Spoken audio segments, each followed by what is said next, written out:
समाए माटी सा अर्पण समर्पण जो होगा, माटी सा अर्पण समर्पण जो होगा, मुक्ति रामा का वरण तब ही होगा। तुझको तपना होगा, मोह तजना होगा, तुझको तपना होगा, मोह तजना होगा। सूरज तपे तपे रे माटी, दीपक जले जले रे पाती,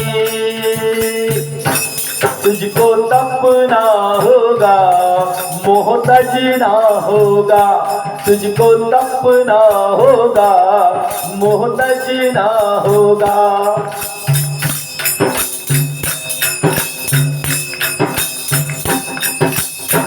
तप अग्नि में तप के हो जात कंचन, तप अग्नि में तप के हो जात कंचन, तप से ही मिटते हैं जन्मों के बंधन, तप से ही कटते हैं जन्मों के बंधन।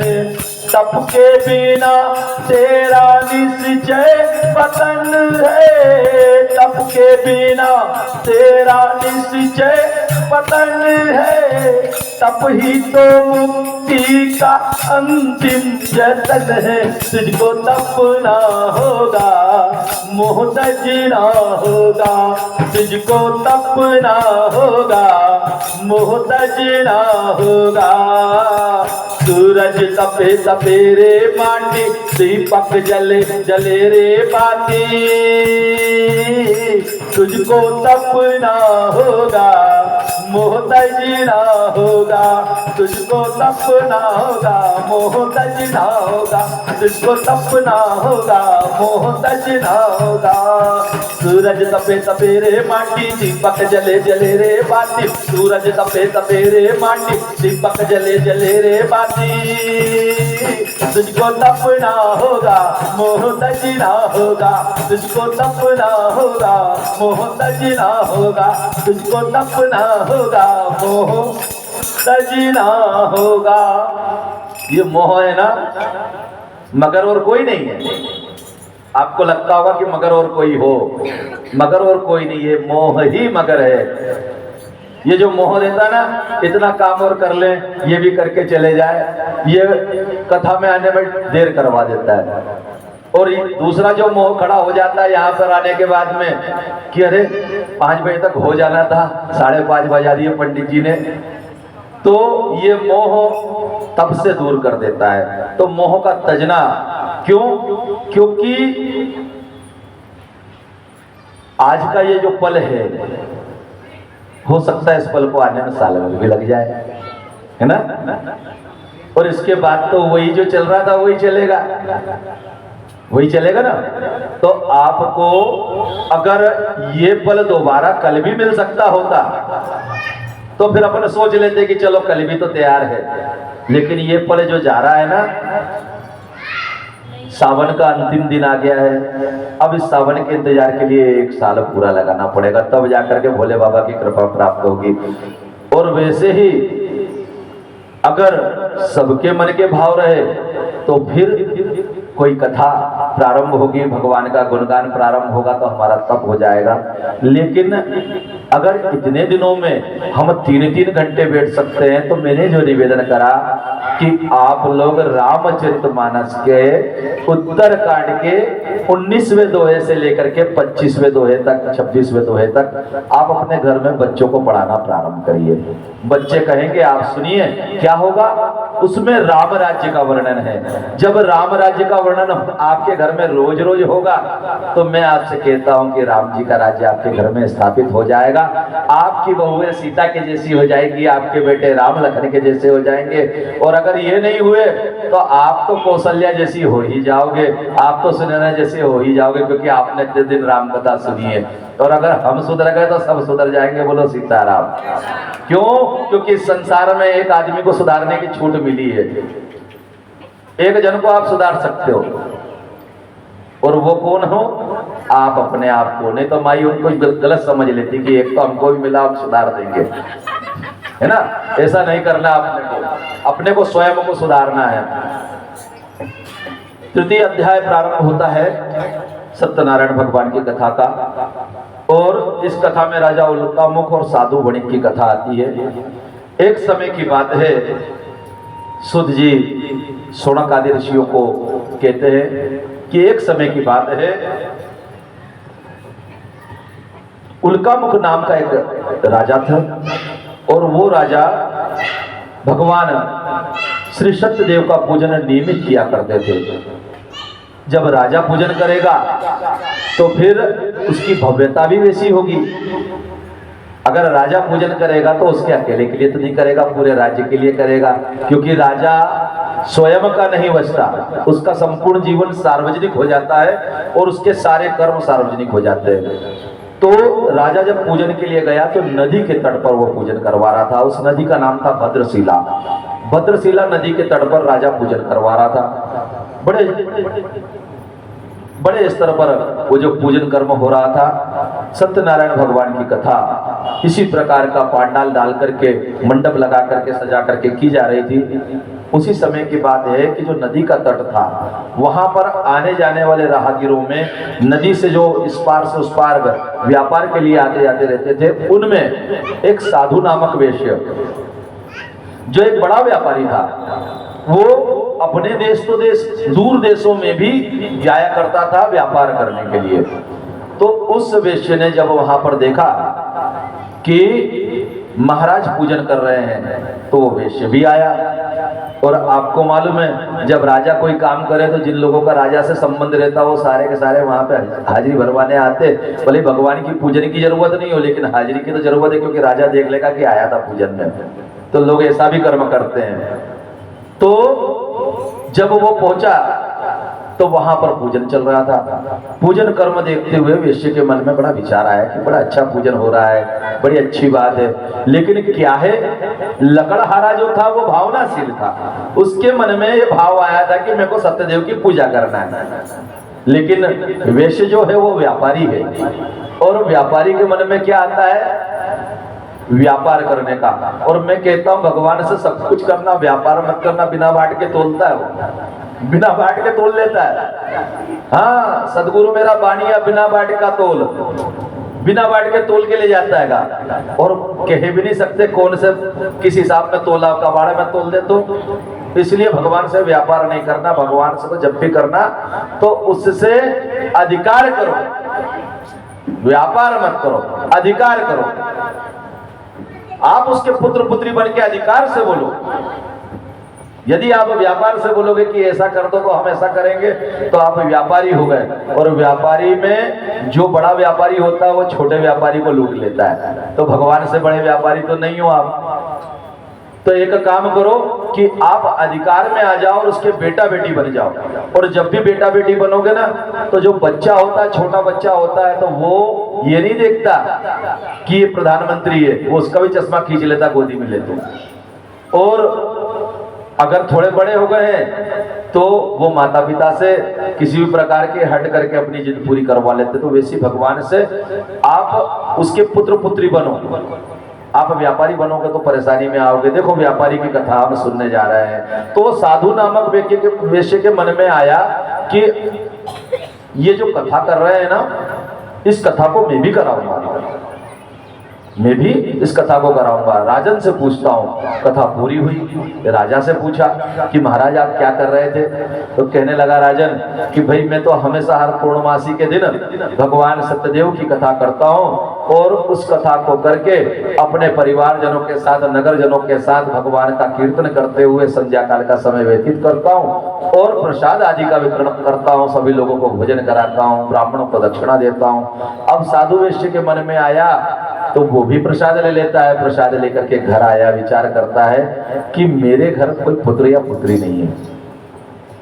अब अपनी पत्नी को बताता है, तो पत्नी भी आखिर है तो वैश्य की पत्नी, वो भी व्यापारी को ये नहीं कहती कि अपन भगवान का काम पहले कर दे, अपने घर भगवान देगा ही देगा, लेकिन वो भी कहती ठीक है, आपने जो सोचा बहुत अच्छी बात है, हमारे घर कोई पुत्र पुत्री होगा तब हम भगवान सत्यदेव की कथा कराएंगे। इस प्रकार का कहकर दोनों जन प्रसाद प्राप्त करते हैं और भगवान सत्यदेव की कृपा से उनके यहाँ पर एक बिल्कुल चंद्रमा के समान सुंदर मुख वाली एक कन्या होती है। उस कन्या को जब वे देखते हैं तो उसकी ओर देखना, उसका मुस्कुराना, उसके मुख की भाव भंगिमाएं देख करके ऐसा लगता है कि जैसे चंद्रमा कला कर रहा हो। तो उसका नाम रख दिया जाता है कलावती। और साधु वेशी की जो पत्नी है वो है लीलावती। अब लीलावती की पुत्री कलावती। कुछ समय होता है, लीलावती देवी कहती है कि देखिए प्रभु, हमें अब सत्यदेव का पूजन करना चाहिए। तब साधु वेश्य कहता है कि अभी थोड़ा सा मुझे समय नहीं है, धंधे का समय है, त्योहार का समय है, सब काम हो रहा है, मैं बाद में करूंगा। फिर कुछ रोज के बाद पत्नी कहती है, तब वो कहता है कि अब बेटी थोड़ी सी बड़ी हो गई है, विवाह के समय हम कर देंगे। ऐसा कहकर के वो बात को टाल देता है। एक दिन अपनी पुत्री को वो अन्य बालिकाओं के साथ में खेलते हुए देखता है। तब वो क्या देखता है कि मेरी पुत्री बड़ी हो गई है, इसका विवाह करना चाहिए। आज के समय में तो विवाह के लिए माता पिताओं को चिंता रहती है। पहले के समय में यह व्यवस्था थी कि आने जाने वाले जो दूर गांव में आते जाते रहते थे, ब्राह्मण, नाऊ या वैश्य लोग, ये ही सबका पता रखते थे और बता देते थे कि उस गांव में बालक है। तो उन्होंने ब्राह्मण देवता से कहा कि ब्राह्मण देवता, आप दूर देशों में जाते रहते हैं, कोई ऐसा बालक लेकर के आइए मेरी पुत्री के लिए, मैं अपनी पुत्री को अपने ही साथ रखना चाहता हूं। कोई ऐसा बालक लाइए जो मेरे घर वो घर जमाता बन करके रहे।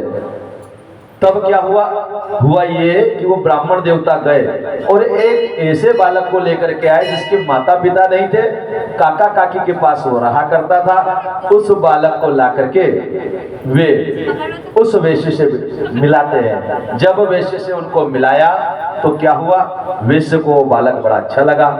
बुद्धि, गुण और रूप में भी वो बालक बड़ा सुंदर था। उसके बुद्धि कौशल को देख करके वेश्य बड़ा प्रभावित हुआ। बोलिए सत्यनारायण भगवान की जय। कोई भी आए, कोई भी जाए, हमारा ध्यान भगवान की कथा से विलग ना हो पाए। अगर ये छोटी छोटी बातें हमारा ध्यान इधर उधर कर दे तो फिर इसका मतलब ये संसार सागर की लहरें तो हमारे को बहा के ले जाएगी। फिर कथा श्रवण का आनंद ही क्या हुआ। कथा श्रवण का आनंद ये है कि कोई भी आए, कोई भी जाए, हमारा मन यहाँ वहां हिला पाए। हमारे मन को ही तो स्थिर करना सीख रहे हैं हम, है ना। और नहीं तो फिर अगर मन डोलता ही रहा पत्तों की तरह तो फिर हम भजन नहीं सीख पाए। इस बात का ध्यान रखें। भगवान के मंदिर में कौन आया कौन गया, जो ध्यानस्थ बैठा है वो यहाँ वहां नहीं दिखता। पुनः हम भगवान की कथा का श्रवण करते हुए उस स्थान पर पहुंचे कि साधु वेश्य अपनी पुत्री के विवाह के लिए जो ब्राह्मण द्वारा लाया गया बालक था उसको उपयुक्त पाता है। और जब उपयुक्त पाया तो उसने क्या करा, अपनी पुत्री का विवाह कर दिया। कई लोग बोलते हैं कि महाराज छोरा ही क्यों देखने जाता है, छोरी लड़की क्यों नहीं जाती। मैंने कहा भैया बड़ा टेंशन वाली बात है। अगर लड़की जाए ना देखने के लिए तो बोले इसी पैटर्न में दूसरा दिखाओ। हाँ, चीजें पसंद ही नहीं आती है। इसलिए बुजुर्ग लोगों ने कुछ सोच समझ के समाधान निकाला कि छोरा समझ लेगा। तो जब वो साधु वेश्य ने अपनी पुत्री का विवाह करा उस समय पे उसकी पत्नी ने कहा कि महाराज अब अपन कथा कर लेते हैं। अरे बोले बहुत मेहमान आए हैं, दूर देशों के व्यापारी आए हैं, यहाँ आए हैं तो उनसे कुछ चर्चा कर लूँ व्यापार की, कुछ देख लूँ। अभी जमाई को सबसे मिलाना है, वो कथा में बैठेगा तो समय चला जाएगा। इस प्रकार से तरह तरह के कहने का आशय ये है कि जिसके पास में ना करना हो तो 1000 बहाने उसके साथ खड़े कर रहते हैं। और झूठों का सरदार जो झूठ है ना वो खड़ा रहता है और साथ में दम्भ भी खड़ा रहता है। झूठ और दम्भ ये सारे के सारे उसके साथ खड़े हो जाते हैं। और दम्भ जो है बड़ा दिखावा करा करता है। एक बार की बात है कि ब्रह्मा जी की सभा में लगी हुई थी सभा, और उस सभा में एक महात्मा आए। अब वो महात्मा जब पहुंचे तो क्या करते हैं, उनके एक हाथ में कमंडल है, एक हाथ में कुशा है जिससे पवित्रीकरण करते हैं। उस कुशा को लेकर के पवित्रीकरण करते हुए ओम पवित्र पवित्रो वा सर्वावस्थाम गतो अपि वा, इस प्रकार से करते हुए जा रहे हैं। अब जाकर के देखा उनने तो सब लोग कहे कि ऐसे महात्मा की ब्रह्मलोक में पवित्रीकरण कर रहे हैं, सत्य लोक का पवित्रीकरण करते हुए कदम आगे रख रहे हैं। बोले कोई बहुत बड़े महात्मा होंगे। ब्रह्मा जी भी थोड़ा सोचने में पड़ गए कि ये मेरी सृष्टि के हैं कि कोई दूसरे हैं। भाई मेरी सृष्टि के होंगे तो पहचाने में आए, लेकिन महात्मा पहचाने में नहीं आ रहे। उनको आसन दिया, बोलिए बैठिए महाराज। तो ब्रह्मा जी को क्या कहते हैं, ये झूठे आसन पे बैठूंगा मैं यहाँ नहीं बैठूंगा। तब सब जगह देख लिए तो बोले महाराज आप ही बताओ कहाँ बैठोगे। जब सब चारों तरफ देख लिया तो उन्होंने कहा आपकी गोदी में। ब्रह्मा जी की गोदी में पवित्रीकरण करा और बैठ गए। और जब बैठे पास में आकर के ब्रह्मा जी ने देखा, तब देखते हैं अरे पुत्र दंभ, तुम जब देखा कि ये तो दंभ है, दंभ का काम ही यही है कि वो पहचान में नहीं आता। दंभ पहचान में नहीं आता और दिखावा जमाने भर का करता है। तो हमें वही कार्य जो साधु वैश्य ने किया कि अभी दिखावा कर रहा है, बड़ा सारी व्यवस्था करी है, जमाता को जगह जगह मिलवा रहा है, लेकिन उसको भगवान के पूजने के लिए समय नहीं है। अब समय बीत गया, यहाँ वहाँ व्यापार करते हुए एक दिन वो दूसरे राज्य में गया। उस राज्य में जब वो व्यापार के लिए गया तो क्या देखता है कि उस राज्य का राजा चंद्रकेतु नाम का जो राजा था, उसके राज्य में वो व्यापार के लिए गया, साथ में अपना जमाई भी गया।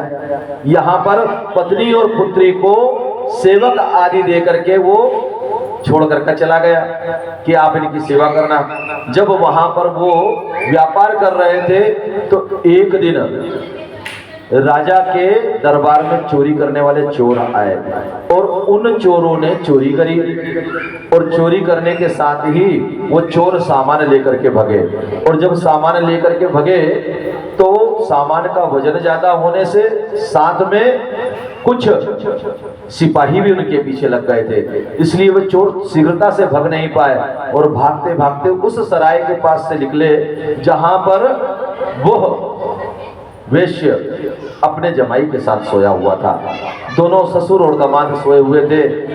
चोरों ने देखा कि इन्हीं के सामान में अपना सामान मिला देते हैं, चुपचाप से गए और सामान रख दिया और चोर भग गए। अब सिपाही आए तो उन्होंने देखा कि दोनों चोर थे और चोर इतने शातिर कि राजा के घर चोरी करके आए और यहाँ पर आकर सामान रखकर सो गए। अब तो सिपाहियों को आया गुस्सा, सामान को देखा तो सामान तो राजा के यहाँ का था थोड़ा बहुत। अच्छा, ये इतना सामान भी तुमने चोरी कर करके लाके यहाँ पर इकट्ठा कर रखा है। पकड़ के ले गए। जब पकड़ के लेकर के गए और बहुत प्रकार से यातना देते हुए राजा चित्रकेतु के सामने खड़ा कर दिया, तो राजा ने भी आओ नहीं देखा ताओ नहीं देखा। राजा को क्रोध आ गया कि मेरे राजभवन में चोरी कर रहे हो, इसका मतलब तुम बहुत बड़े चोर हो, इनको काल कोठरी में डाल दो। काल कोठरी में डाल दिया और काल कोठरी में डालने के बाद क्या हुआ कि उनका सारा सामान भी जब्त करके रख लिया राजा ने। दोनों चीज हो गई। अब यहाँ पर धीरे धीरे करके अपने नगर में खबर पहुंची। खबर जब पहुंची तो सबसे पहले उन्हीं लोगों को खबर पहुंची जो राजा, वो जो साधु वैश्य के सेवक थे। उन लोगों को जब खबर पहुंची तो अब उनने क्या काम करा, धीरे धीरे अपना काम बताना शुरू करा। कभी ये सामान गबन कर देते, कभी इस पैसे का घाटा बता देते, कभी ये करते। सेठानी को व्यापार आता नहीं था, धीरे धीरे करके घाटा बताते हुए धन कम होने लगा।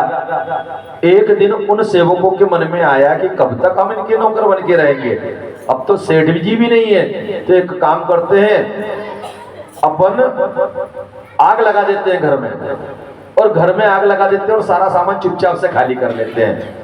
माता और पुत्री कहीं गई थी, उनने आग लगा दी, सारा सामान और धन खाली करके घर को आग लगा दी और कह दिया कि अरे सब जल गया, सब जल गया, सब जल गया।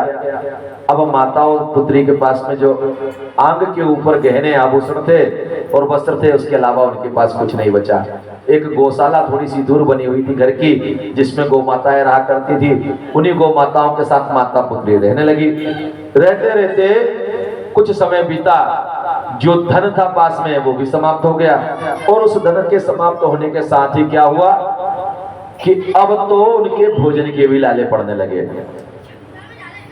भोजन के जब लाले पड़े तो वो पुत्री यहां वहां जाती और कहीं से कुछ मांग कर भोजन ले आती।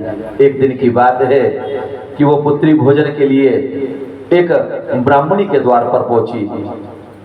उस दिन वो घर की मालकिन ब्राह्मणी पूर्णमासी का दिन होने के कारण भगवान सत्यदेव का पूजन कर रही थी। और भगवान सत्यदेव का पूजन जब वो कर रही थी तो थोड़ी देर रुकने के लिए कहा उस ब्राह्मणी ने कि मैं तुम्हें भोजन भी दूंगी और प्रसाद भी दूंगी, लेकिन कुछ देर रुक जाइए।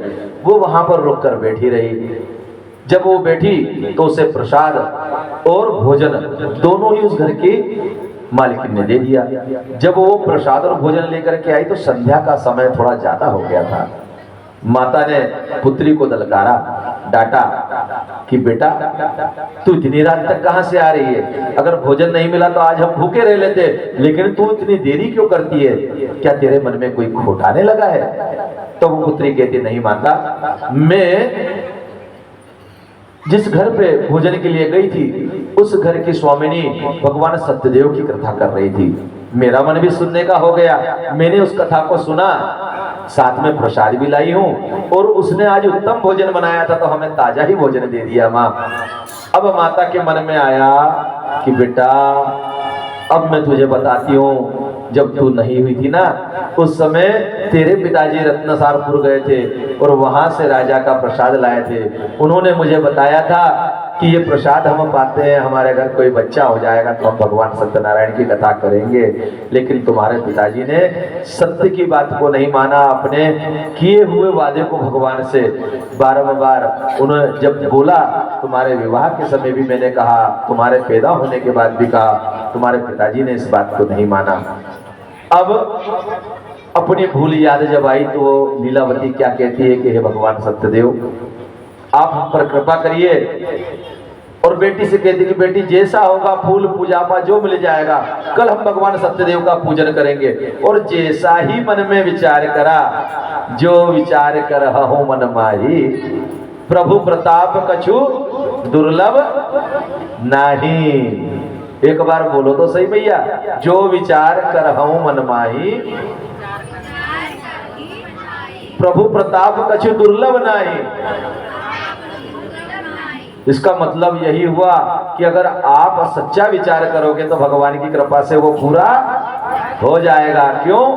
क्योंकि ये इस प्रकृति का सिद्धांत है, प्रकृति का सिद्धांत है। इसी सिद्धांत को पिक्चर में हीरो बोलता है तो लोग समझ जाते हैं कि अगर आप किसी को शिद्दत से चाहो तो सारी कायनात आपकी हेल्प करने लगती है।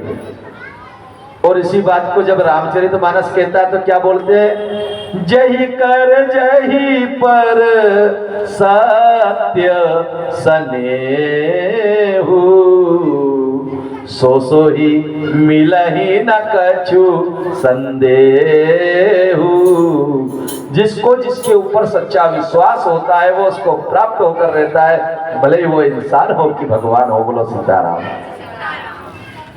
तो उसकी माता ने जब सोचा, लीलावती देवी ने, कि हम भगवान सत्यदेव का पूजन अब किसी प्रकार से होगा तो भी करेंगे।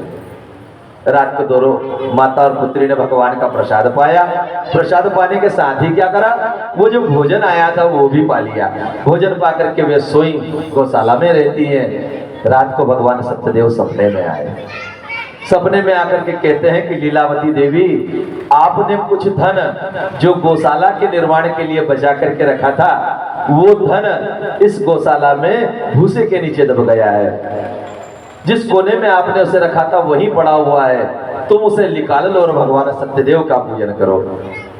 माता को याद आया, सुबह उठ करके अपना सपना पुत्री को बताया। पुत्री को बताते हुए कहती है कि हम देखते हैं, अब तो भूसा भी कम हो चुका था, हटा करके देखा तो वहां पर मट्टी की एक छोटी सी मटकी में कुछ धन मिल गया।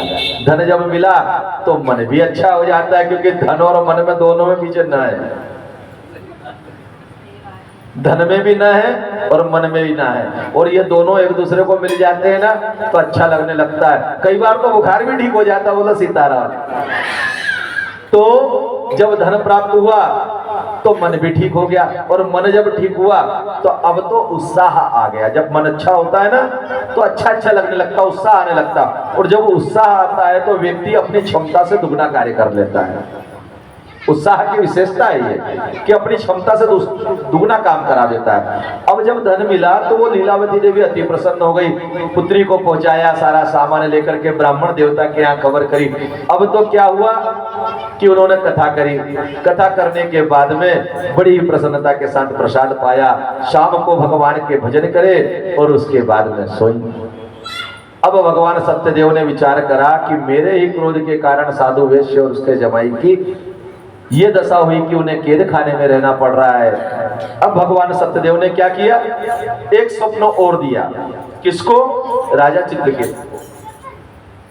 राजा चित्रकेतु को जो स्वप्न दिया तो उसमें कहते हैं भगवान सत्यदेव कि हे राजन सुनिए, आपने मेरे भक्तों को अपने कैद खाने में डाल रखा है, आप उन्हें शीघ्र मुक्त कर दीजिए। वे दोषी नहीं है, वे व्यापारी हैं, तुम्हारे सिपाही उन्हें गलत पकड़ लाए हैं। जब इस प्रकार से भगवान ने सपने में कहा, और यह भी कहा साथ में कि यदि तुमने इस प्रकार से मेरी बात को अन्यथा माना तो तुम्हारा राज्य भी नष्ट हो जाएगा राजन। जब इस प्रकार से कहा तो राजा जल्दी उठ गया। उस दिन मंत्रियों को बुलाया, मंत्रियों को बुला करके गुरुदेव को बुला भेजा। गुरुदेव को बुला भेजा तो गुरुदेव से वो पूछता है, तब गुरुदेव कहते कि राजन यदि भगवान सपने में आए हैं तो कुछ अच्छा ही होना है, और अगर उन्होंने कोई आज्ञा दी है तो हमें मानना चाहिए। सचिव ने कहा, अर्थात मंत्री ने कहा कि देखिए महाराज, जो भक्तों के कारण भगवान ने आपको स्वप्न में दर्शन दे दिए वो सच में भक्त होंगे, आपको स्वप्न की बात मान लेना चाहिए। तब राजा ने उनको अपने कैद खाने से छुड़ाया, स्नान कराया, सुंदर वस्त्र पहनाए। वस्त्र पहनाने के बाद में जो उनका धन जब्त कर लिया था वो दे दिया। साथ में जितने दिनों तक वो कैद खाने में थे और जितना व्यापार करते, राजा ने अपनी तरफ से पारितोषिक के रूप में दे दिया, और उन्हें एक ताम्र पत्र पर लिख करके दिया कि आप मेरी नगरी में कहीं पर भी रत्नसारपुर में यदि व्यापार करेंगे तो आपको कर नहीं देना पड़ेगा। अब आप चाहें तो व्यापार करें और आप चाहें तो अपने गांव चले जाएं। अब कैद खाने से छूटा हुआ व्यक्ति क्या करेगा, सीधे घर तरफ भगता है। उसने शीघ्रता से सारी व्यवस्था करी और अपने घर जाने के लिए तत्पर हो गया। भगवान सत्यदेव ने इतनी विकट मुश्किलों से उस साधु वेश्य को कैद खाने जैसे बंधन से छुड़ाया, और लीलावती कलावती जो भिक्षाटन करके अपना जीवन व्यतीत करने लगी थी, उनको भगवान सत्यदेव ने धन दे करके अपनी कथा में और भगवान के पूजन में संलग्न किया। जिस प्रकार लीलावती कलावती को भगवान ने अपने पूजन में संलग्न किया, जिस प्रकार साधु वेश्य और उसके जमाता को भगवान ने बंधनों से मुक्त किया और उन्हें धन संपदा और सम्मान दिलाया, उसी प्रकार भगवान सत्यदेव आपके और जहां तक के ये वाणी पहुंच रही है उन सब के जीवन में सुख और आनंद की लहर जीवन में भगवान सत्यदेव की कृपा से आ जाए। बोलिए सत्यनारायण भगवान की।